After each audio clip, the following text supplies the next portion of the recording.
महाविकास आघाडी आणि मनसेच्या उद्या होणाऱ्या मोर्चाला काँग्रेसचे माजी प्रदेशाध्यक्ष नाना पटोले हे अनुपस्थित राहणार आहेत।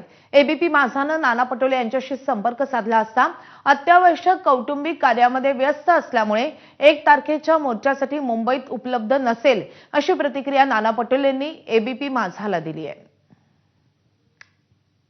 ते नाना पटोले भाऊ, काल राज्य सरकारने जो निर्णय घेतला आणि जी तारीख निर्धारित केलेली आहे, काय वाटतं तुम्हाला सरकारच्या भूमिकेबद्दल? आपल्याकडे एक म्हण आहे, लबाडाचं जेवण जेवल्याशिवाय खरं समजायचं नसते। ही सरकार जवळपास आता वर्ष पूर्ण झालं या सरकारला। जेव्हा जेव्हा कर्जमाफीची गोष्ट पुढे आली त्यावेळेस त्यांनी सांगितलं की आम्ही समिती बनवली।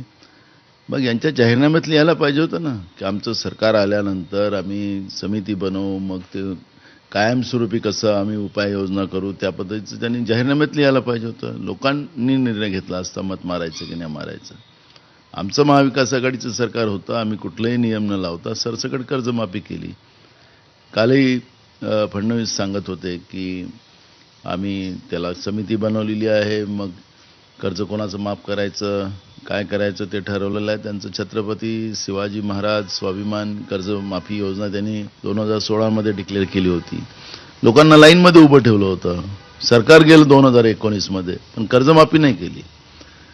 म्हणून लबाडाचं जेवण ज्याला म्हणतात ते जेवल्याशिवाय खरं समजलं जात नाही, ही गोष्ट त्या ठिकाणी प्रामुख्याने मी मांडतो आहे। दुसरा महत्त्वाचा प्रश्न असा आहे